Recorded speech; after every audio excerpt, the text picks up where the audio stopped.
The placenta is an organ that's co-created by the fetus and the mother during development.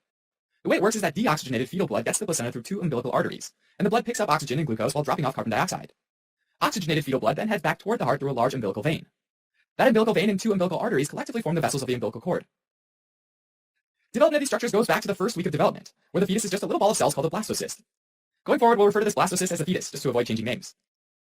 By day 7 or 8, the fetus implants on the surface of the endometrial wall or decidua, and the area that it implants into is called the decidua basalis. To snuggle deeper into the decidua basalis, trophoblast cells from the outer layer of the fetus assemble into two layers of cells called the cytotrophoblast and the syncytiotrophoblast. The cytotrophoblast is an inner layer of mononucleated cells, and the syncytiotrophoblast is an outer layer of multinucleated cells, with no distinct cell boundaries. Syncytiotrophoblast cells don't undergo cell division, which means that the population of cells is doomed to simply die out over time. To replenish the number of syncytiotrophoblast cells, there's a steady flow of cytotrophoblast cells that fuse with the syncytiotrophoblast cells, literally merging right into them and forming an expanding syncytium. It's kind of like if you had a retirement community where individuals occasionally pass away, and they maintain their numbers with a steady flow of new retirees, as opposed to raising youngsters. The multinucleated syncytiotrophoblast grows larger and moves like an octopus deeper into the decidua basalis. Around day 14 of development, cells of the syncytiotrophoblast start to form little protrusions called primary villi, each one of which looks a bit like a tree. These primary villi trees form all the way around the fetus, and cells start to clear out from between the primary villi, leaving behind empty spaces called lacunae. While this is all happening, arteries and veins from the mother start to grow into the decidua basalis. Normally we think of red blood cells as being confined to blood vessels, but as the placenta develops, an interesting thing happens. Tiny arteries merge with the lacunae. So these empty spaces become filled with oxygenated blood. Veins also merge with lacunae and bring that blood back to the heart. Now over time, more and more of these little pools of blood develop, and they start merging together to form a single large pool of blood with many arteries delivering blood into it and many veins taking blood away from it. This large pool is called the junctional zone. So a bunch of fetal villi trees next to one another are basically submerged in the junctional zone. The villi in the junctional zone start to grow more and more branches, whereas the villi that are outside of it regress.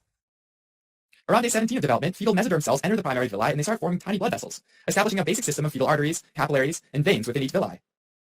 The villi capillaries connect with blood vessels in the umbilical cord, and this links up the placenta and fetal circulation. At this point, the placenta is really taking shape.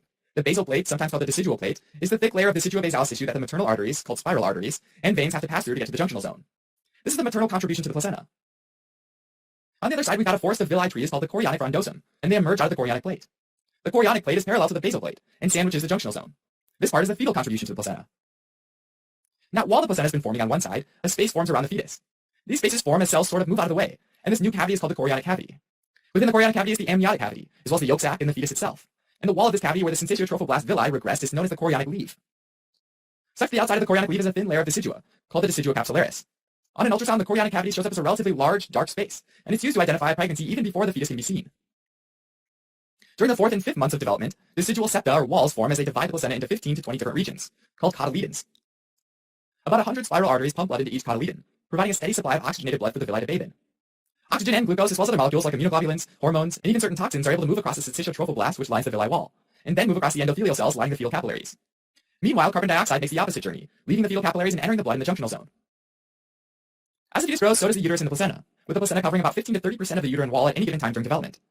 The placenta also thickens, and by the time the fetus reaches full term, it's about 20 centimeters across, which is like the size of a frisbee. During the 3rd stage of labor, the placenta pulls away from the wall of the uterus, since it's no longer needed at that point and it's expelled from the body as afterbirth. Alright, as a quick recap. The placenta forms a few weeks after the fetus implants in the wall of the uterus. On the maternal side, spiral arteries send blood into the junctional zone, and maternal veins take the blood away. On the fetal side, chorionic villi with tiny capillaries within them dip into the junctional zone. The thin endothelial cell wall and the syncytiotrophoblast lining of the villi are all that separate the fetal red blood cells and the maternal red blood cells. And throughout pregnancy, gases and nutrients hop across the border to help the fetus grow.